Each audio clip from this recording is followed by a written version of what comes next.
안녕하십니까. 전하특 교수입니다. 이번 시간 여러분들 교재 2021년 2회 기출문제 풀이를 하도록 하겠습니다. 자, 여러분들이 가지고 계시는 교재 1번을 보도록 하십시오. 자, 문제 1번에 보시면 폐기물 관리의 우선순위를 순서대로 나열한 것은, 자, 우리가 폐기물 관리의 가장 우선순위가 되는 게 뭐죠? 감량화죠, 감량화. 자, 따라서 감량화가 가장 먼저 나와야 되죠. 그 다음 그대로 사용하는 것을 재이용이라고 그러죠. 그 다음 그 재료를 이용해서 다시 활용하는 것을 재활용이라고 그래요. 그런 다음에 에너지 회수나 소각, 매립 등이 있겠죠. 따라서 답은이 정답이 되죠. 잘 기억을 해야 됩니다. 그리고 폐기물의 우선순위는 가장 중요한 게 감량화가 된다는 게 가장 중요한 내용이에요. 자, 문제 2번. 현기성소화에 대한 설명으로서 틀린 것은, 현기성소화라는 것은 산소를 이용하지 않고 분해를 시키는 방법이죠.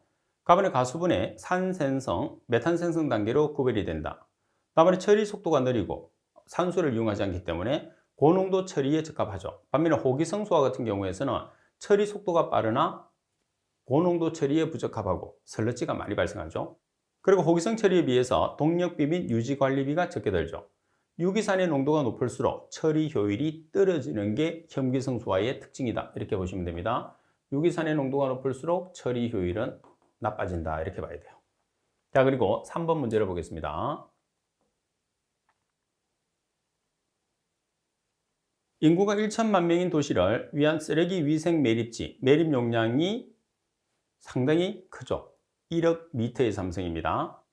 자, 여기서 매립 후의 폐기물의 밀도는 500kg/m의 삼성이고, 복토량은 폐기물 대 복토 부피 비율이 5대1. 해당 도시의 1일 쓰레기 발생량이 2kg일 경우에 매립지의 수명은 얼마냐고 그랬어요. 자, 우리가 매립지의 수명을 계산했을 때는 매립 용량 곱하기 밀도 나누기 쓰레기 배출량의 폐기물과 복토를 보정하시면 돼요. 그럼 지금 매립 용량이 얼마죠? 매립 용량이 1억 미터의 삼성. 자, 그리고 밀도가 지금 얼마죠? 500kg/m의 삼성이에요. 그러면 단위 자체가 kg으로 바뀌었어요. 그리고 쓰레기의 배출량은 하루에 한 사람이 발생되는 양이 얼마죠? 2kg이에요. 그래서 2kg per 인일. 자, 인구수가 얼마냐? 1천만 명. 따라서 1천만 명을 곱하면 인 없어지죠. 자, 그리고 우리가 수명을 연간으로 나타내야 돼. 따라서 1년은 365일. 따라서 1 없어지고, 그리고 킬로그램 없어지고 연이라는 단위가 나오겠죠. 자, 여기에 복토를 했다고 하면 폐기물과 복토를 보정을 해야 돼요. 그래서 보정하는 방법은 폐기물 나누기 폐기물 플러스 복토량입니다. 따라서 지금 폐기물과 복토가 5대1로 이루어져 있어요. 폐기물 5일 때 복토는 1이죠. 그래서 폐기물 5 나누기 폐기물 5 플러스 복토 1. 따라서 5 플러스 1분의 5로 보정을 한다는 거. 그래서 보정하는 방법이 상당히 중요합니다. 따라서 계산하시면 5.71년이 되겠죠. 가번이 정답. 자, 그리고 4번 문제를 보도록 하겠습니다. 4번에 보시게 되면 폐기물 선별 과정에서 회전 방식에 의해서 폐기물을 크기에 따라 분리하는데 사용되는 장치를 찾으시오 그랬어요. 그러면 회전 방식에 의해서 폐기물을 크기에 따라서 분리하는 방법이 드롬멜 스크리거든요. 따라서 채 스크리, 드롬멜 스크린이 되니까 정답은 라번이 정답이 되는 거죠. 자, 그리고 문제 5번을 보시게 되면 수분에 관계되는 문제네요. 그죠? 자, 설러지의 수분을 결합 상태에 따라서 구별한 것 중에서 탈수가 가장 어려운 것은, 그래서 지금 문제 풀이에 있는 것처럼 탈수성의 순서를 잘 기억을 해야 돼요. 가장 탈수가 잘 되는 게 모관결합수, 그리고 강건 모관결합수, 쇠기상 모관결합수, 표면 부착수, 내부수 순서로 갈수록 우리가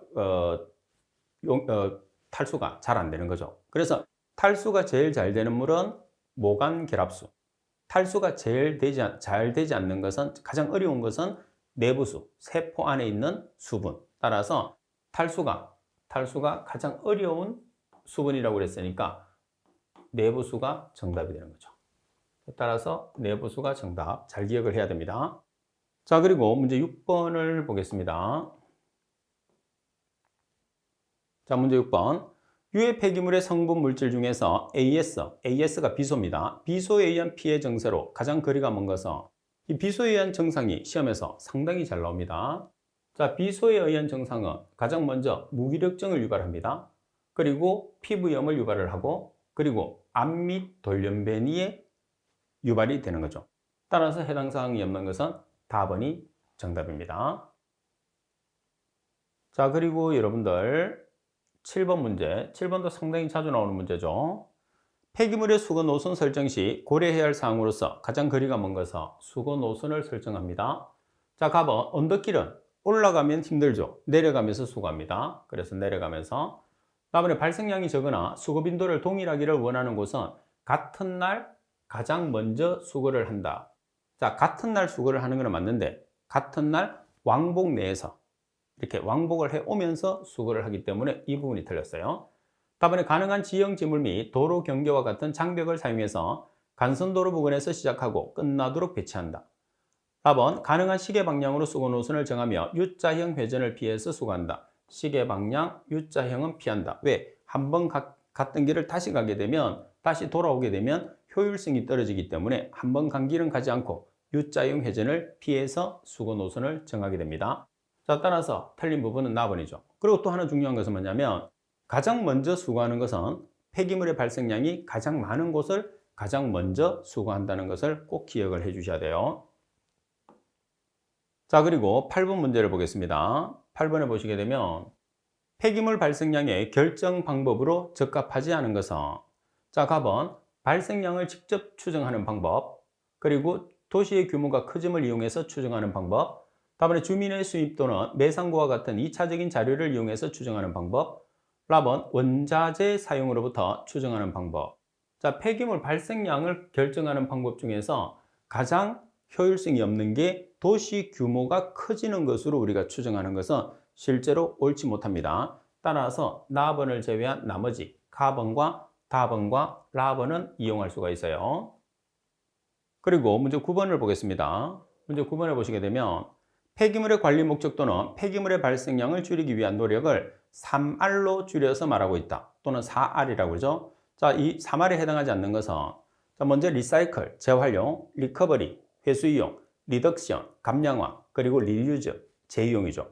따라서 해당하지 않는 것은 가번이 정답이죠. 자, 그리고 10번 문제를 보겠습니다. 10번 문제를 보시게 되면 폐기물 처리와 관련된 설명 중에서 틀린 것은 가번의 지역사회효과지수 CEI는 청소 상태 평가에 사용되는 지수다. 그래서 지역사회효과지수는 CEI, 그리고 우리가 만족도 지수는 뭐죠? USI. 그래서 CEI와 USI에 꼭 구별을 해놔야 됩니다. 답은 컨테이너 철도 수송은 광대한 지역에서 효율적으로 적용될 수 있는 방법이다. 답은 폐기물 수거 노동력을 비교하는 지표로서 MHT를 주로 사용한다. 이 문제도 상당히 자주 나오거든요. 왜? 학생들이 많이 헷갈리니까. 갈로를 안 보고 MHT만 설명을 하면 맞아요. 근데 MHT라는 것은 Man, Hour 나누기 톤이거든요. 근데 여기 나누기가 Man 나누기가 돼서 여기가 아니고 여기서 나눠줘야 되겠죠.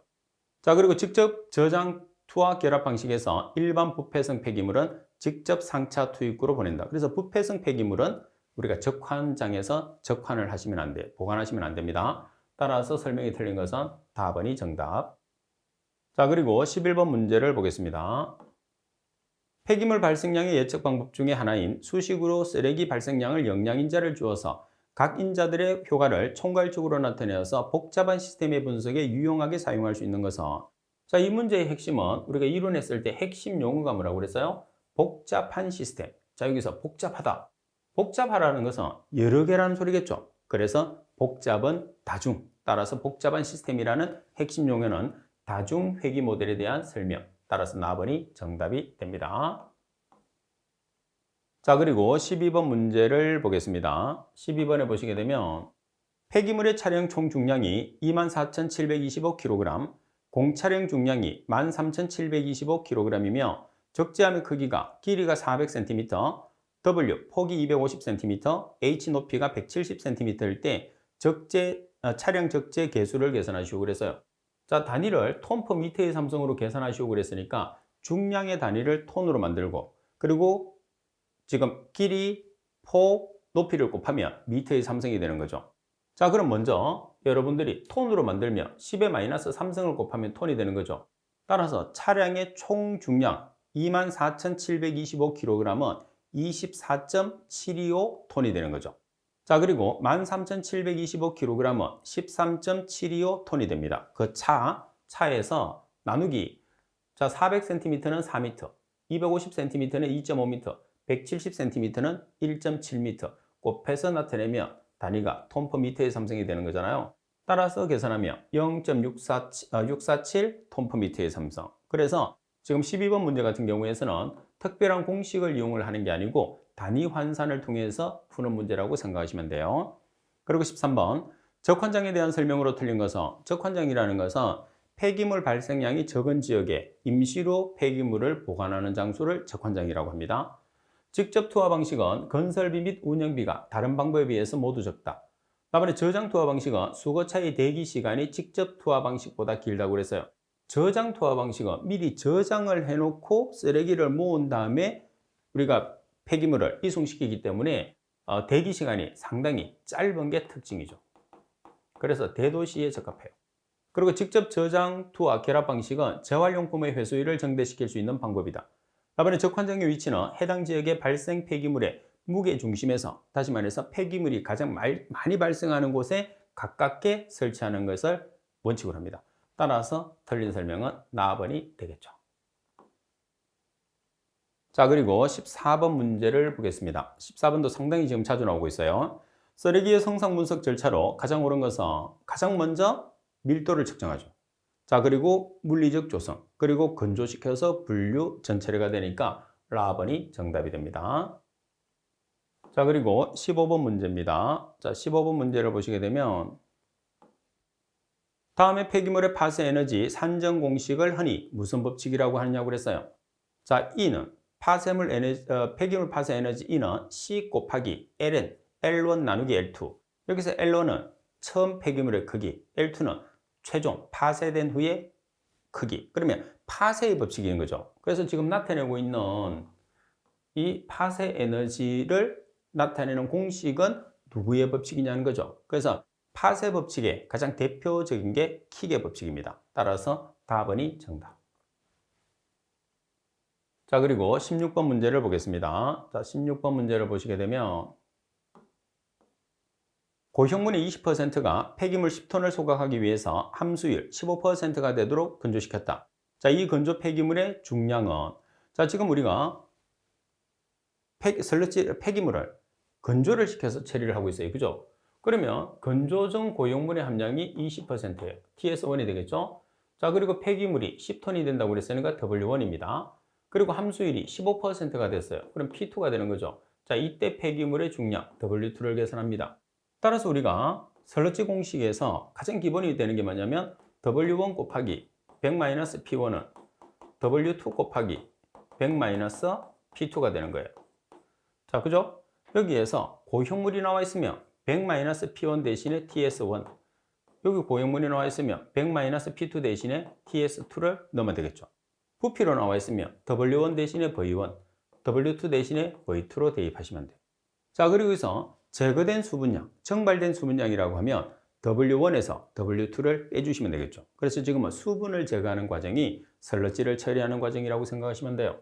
자, 따라서 W1이 얼마죠? 10톤. TS1이 20%. 그리고 P1이 15%. 따라서 W2를 계산하시면 2.35톤이라는 게 나오는 거죠. 그래서 10톤에서 2.35톤을 빼주시면 제거된 또는 증발된 수분량을 계산할 수가 있는 거죠. 아주 중요한 계산하는 문제입니다. 항상 나온다고 봐야 됩니다. 자, 그리고 17번에 보시게 되면 퇴비화 과정에서 초기 단계에 나타나는 미생물은 이 문제도 동일하게 보기도 안 바뀝니다. 항상 출제되는데 가장 먼저 나타나는 미생물은 펀자이라는 곰팡이입니다. 초기 단계에서 나타나는 것은 펀자이라는 곰팡이. 라번이 정답. 그리고 18번 문제를 보겠습니다. 18번 문제를 보시게 되면 다음 중에서 지정 폐기물에 해당하는 폐산 용액은, 자, 우리가 폐산이라고 하면 pH가 2.0 이하를 뜻해요. 자, 그러면 가번에는 pH가 2.0 이상이 아니고 이하가 돼야 됩니다. 그리고 pH가 12.5 이상인 것은 뭐죠? 폐알칼리죠. 자, 그리고 염산의 농도가 0.001몰이라고 그랬어요. 염산은 HCl이니까 H 플러스와 Cl 마이너스가 1대1로 되어 있죠. 그래서 H 플러스와 염산 농도는 동일하니까 0.001몰을 이용해서 pH를 계산하면 3이 나오겠죠? 따라서 2.0 이상이니까 해당하지 않죠. 자, 그리고 황산의 농도가 0.005몰 이상이에요. 그러면 황산의 농도가, 여러분들 여기 조심해야 할 게 뭐냐면 황산은 H2SO4거든요.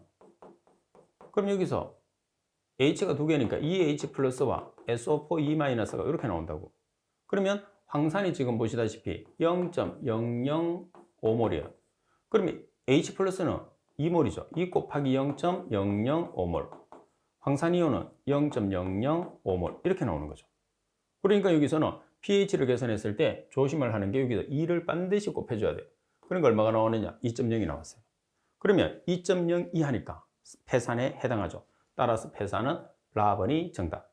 그래서 학생들이 2를 곱하지 않아서 값을 틀리는 경우도 있어요. 조심해야 됩니다.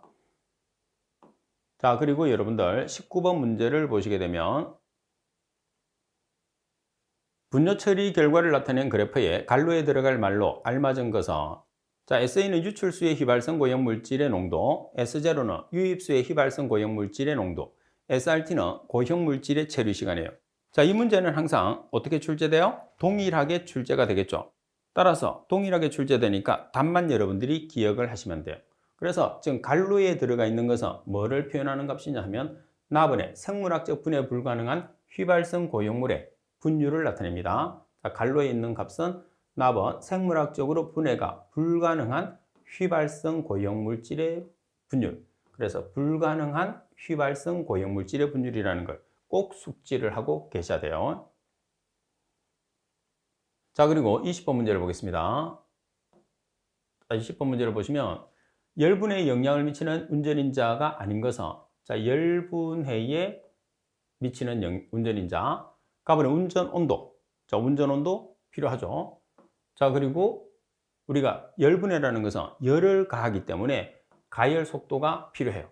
그리고 폐기물의 성질이 필요하고, 입자의 크기는 우리가 열분해를 시키는데 크게 영향을 미치지 않습니다. 따라서 4번. 자, 그리고 제2과목 폐기물 처리 기술입니다. 21번. 매립 시 폐기물 분해 과정을 시간 순서로 옳게 나타낸 것은, 그러면 폐기물을 매립하게 되면 가장 먼저 산소가 들어가 있기 때문에 호기성이 나옵니다. 호기성을 제외한 나머지가 현기성이죠. 그래서 호기성이 가장 먼저 나타나죠. 현기성으로 나타나는 것은 틀렸어요. 자, 그런 다음에 혐기 분해가 일어나요. 혐기성 분해가 일어나고, 자, 그리고 산성 생성 물질이 생성되고 메탄이 생성되는 단계. 그래서 호기성 단계가 지나게 되면 바로 혐기성 단계로 넘어갑니다. 그래서 혐기성 단계로 넘어가면서 산물질이 형성되고 마지막으로 메탄이 생성되는, 지금 이 과정에서는, 그래서 최종적으로 이제 우리가 정답은 가번이 되는 거죠. 자, 그리고 22번 문제를 보시게 되면 활성탄 흡착법으로 처리하기가 어려울 것으로 예상되는 것은, 활성탄 흡착법, 활성탄이라는 것은 흡착제, 다시 말해서 활성인 탄소, 숫덩어리라고 생각하시면 돼요. 그래서 활성탄으로 처리하기가 가장 힘든 게 뭐냐면 알코올입니다. 알코올. 그래서 4번이 정답. 자, 그리고 23번 문제를 보겠습니다. 매립을 위해서 쓰레기를 압축시킨 결과 용적 감소율이 60%였을 때 압축비는, 그러면 압축비를 구하는 공식 중에서 부피 감소율, 부피가 용적이잖아요. 용적 감소율이 들어가는 식, 다시 말해서 100 나누기 100 마이너스 용적 감소율이 나오는 거죠. 따라서 용적 감소율 자리에 60%를 대입을 해요. 그러면 얼마가 나오죠? 2.5. 따라서 압축비는 2.5라는 값이 되는 거죠. 자, 그리고 24번. 현미성 소화 과정에서 가수분해 단계에서 생성되는 물질과 가장 거리가 먼 것은, 가수분해라는 것은 물과 반응하는 거예요. 따라서 가수분해 단계에서 생성되는 것은 뭐가 있어요? 자, 여기서는 현미성 소화 과정에서 가수분해는, 자, 풀이를 보시게 되면 아미노산이라는 물질이 있는데 아미노산은 단백질의 가수분해가 있어요. 자, 그 다음에 단당류라는 게 있어. 단당류는 다당류를 가수분해하게 되면 당연히 발생하겠죠. 자, 그리고 지방을 가수분해했을 때 발생되는 것은 글리세린이에요. 그래서 단백질의 주성분이 아미노산이니까 단백질을 가수분해하면 아미노산이 나오고, 다당류를 가수분해하면 다당류보다 간단한 단당류가 나오고, 그리고 지방을 가수분해하면 지방의 주성분이 되는 글리세린이 나오는 거죠. 따라서 가수분해 단계에서 발생되는 물질과 관계없는 것은 알데하이드는 관계가 없어요. 자, 그리고 25번 문제를 보겠습니다. 자, 25번에 보시면 수위가 40cm인 침출수가 투수계수가 10-7성 cm/s, 두께가 90cm인 점토층을 통과하는 데 소요되는 시간은, 자, 지금 침출수에 이동하는 속도에 관계되는 법칙이 다르시의 법칙이죠. 그래서 다르시의 법칙을 이용해서 우리가 문제를 푸는데 가장 핵심이 뭐냐 하면 여기에서는 K라는 투수계수예요. 그래서 투수계수를 미터/연으로 계산해서 대입한다는 게 이 문제의 핵심이거든요. 그럼 지금 주어지는 투수계수가 얼마냐면 10-7성 cm/s예요. 이 값을 미터/연으로 고치는 거죠. 왜? 우리가 점토층을 통과하는데 소요되는 시간을 연으로 고치기 때문에. 따라서 10의 7성 cm/s에서 센티를 미터로 환산하기 위해서 1m는 10의 2성 cm. 그래서 센티가 없어졌어요. 자, 초를 연으로 고칩니다. 따라서 1시간은 3600초, 하루는 24시간, 1년은 365일. 그래서 연이 되는 거죠. 따라서 3.15 곱하기 10-2성 미터/연을 대입을 하는 거죠. 자, 그럼 우리가 점토층을 통과하는 데 소요되는 시간은 공극률 곱하기 점토의 두께 제곱이란 말이에요. 근데 여기서는 공극률이 없어요. 그래서 두께가 90cm니까 0.9m의 제곱 나누기 투수계수는 미터/연으로 들어가야 돼요. 3.15 곱하기 10-2성 미터/연 곱하기 뭐를 곱하는 거죠? 지금 두께 플러스 수위. 자, 두께는 0.9m, 수위는 0.4m. 따라서 최종적으로 계산하면 19.78년. 상당히 시험에서 자주 나옵니다. 따라서 공식을 여러분들이 정리를 하게 되면 팁에서 공식을 정리를 해뒀어요. 그래서 여러분들이 공식을 한 번 더 정리를 해주시면 됩니다. 제가 설명드렸던 내용으로. 그리고 공극률이 없기 때문에 유효 공극률은 생략을 하시면 돼요. 이 문제의 가장 핵심은 투수계수의 단위가 미터/연으로 환산해서 여러분들이 대입한다는 거죠. 그래서 투수계수만 여러분들이 미터/연으로 환산을 하시게 되면 공식만 외우면 그대로 계산하시면 돼요. 또 워낙 자주 나오는 문제라고 했고 실기에서도 자주 출제되기 때문에 이 공식은 필수적으로 여러분들이 암기를 해 두셔야 돼요.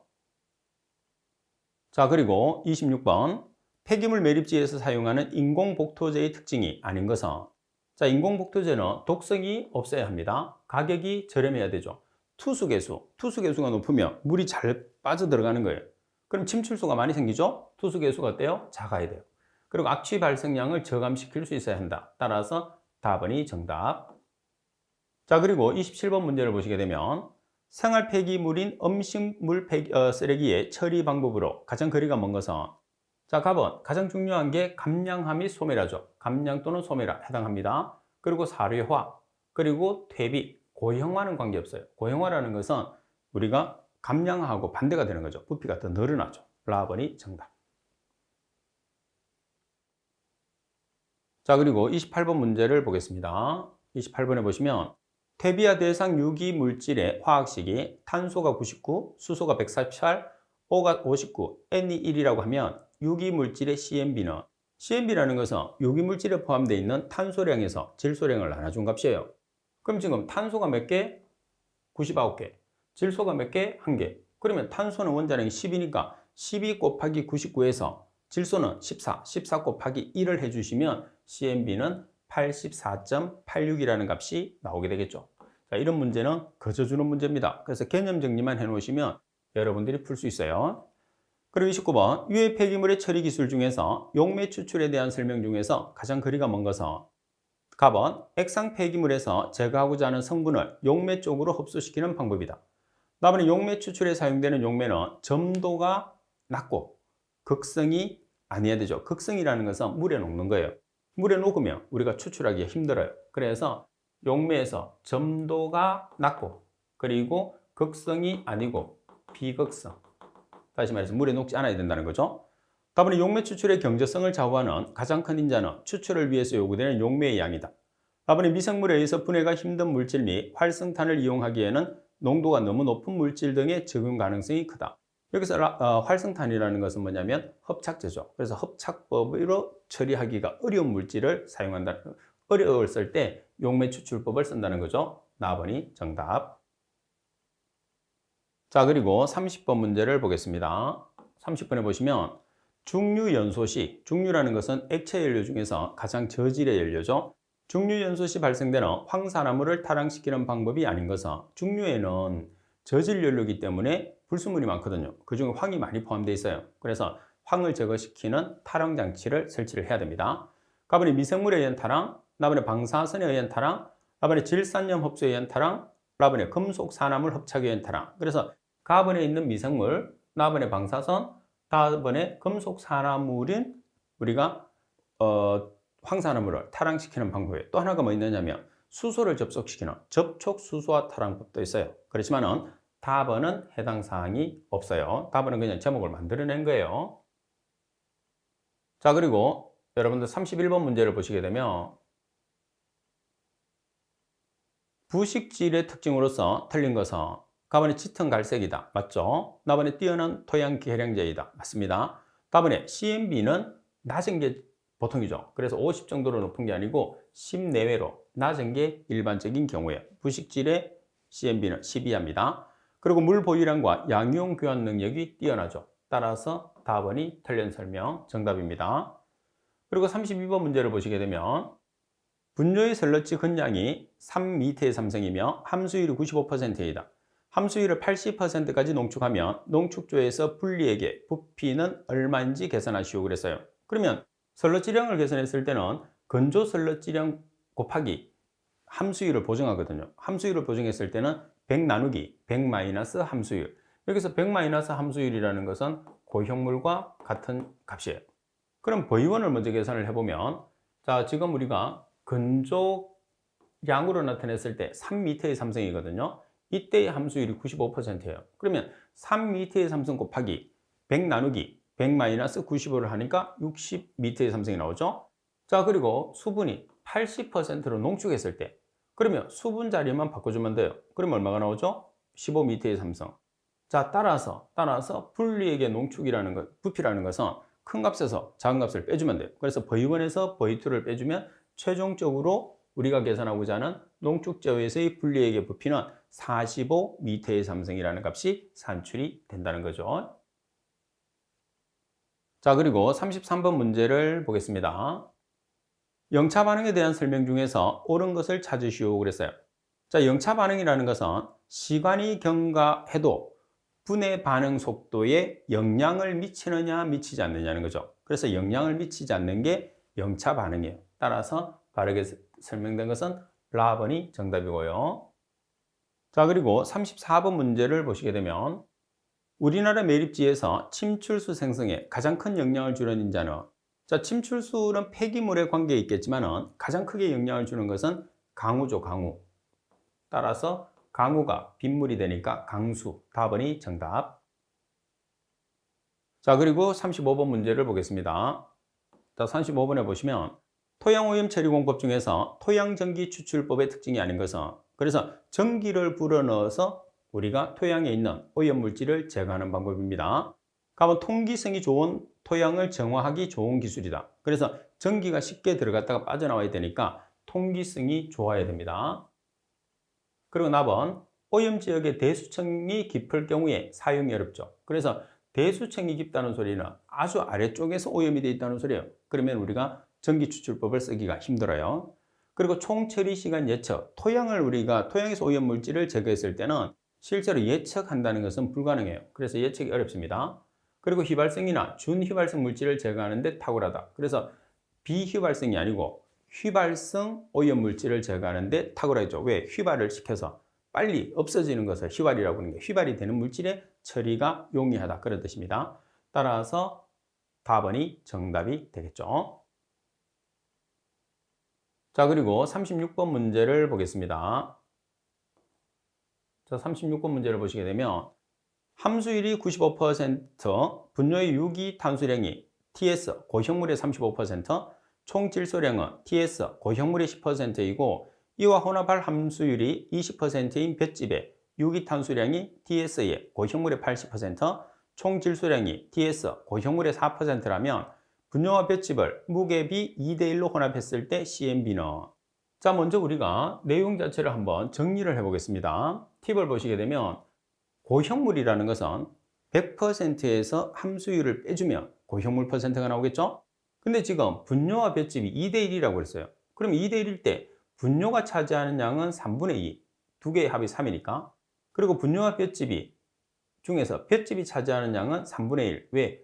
전체가 3 중에서 1이 볏집이고 2가 분뇨기 때문에. 자, 그러면 여기서 조건에 따라서 문제를 우리가 풀어볼 수가 있거든요.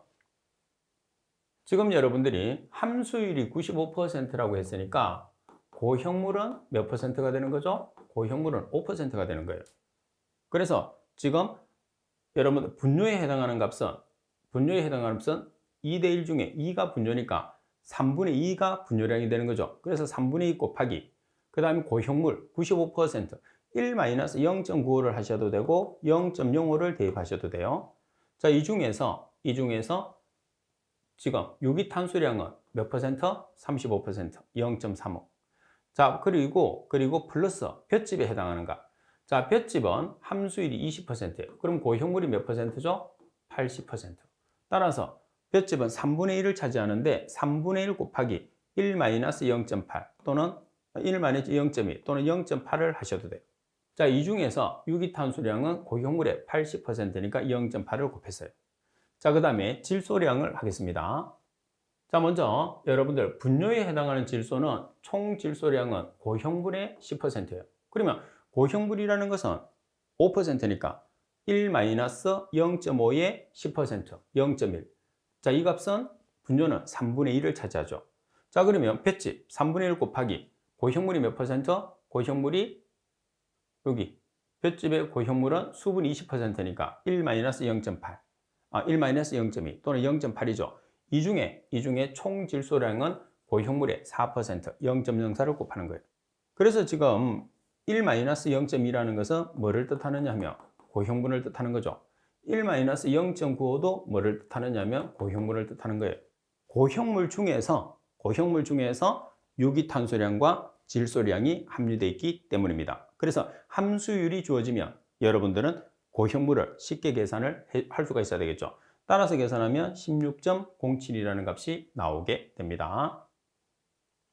자, 그리고 37번 문제를 보시게 되면 토양 속의 오염물을 직접 분해하지 않고 보다 처리하기 쉬운 형태로 전환하는 기법으로 토양의 형태나 입경의 영향을 적게 받고 탄화수 속의 물질로 인한 오염 토양 복원이 효과적인 기술은.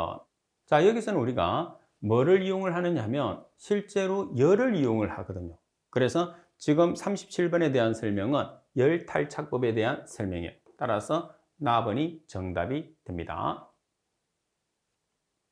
그래서 내용 자체를 이용해서 이 방법을 이제 기억을 하면서 우리가 문제를 푸는 게 중요하다. 이렇게 보시면 되겠죠. 자, 이번 시간 수업은 이것으로 마치도록 하겠습니다. 수고하셨습니다.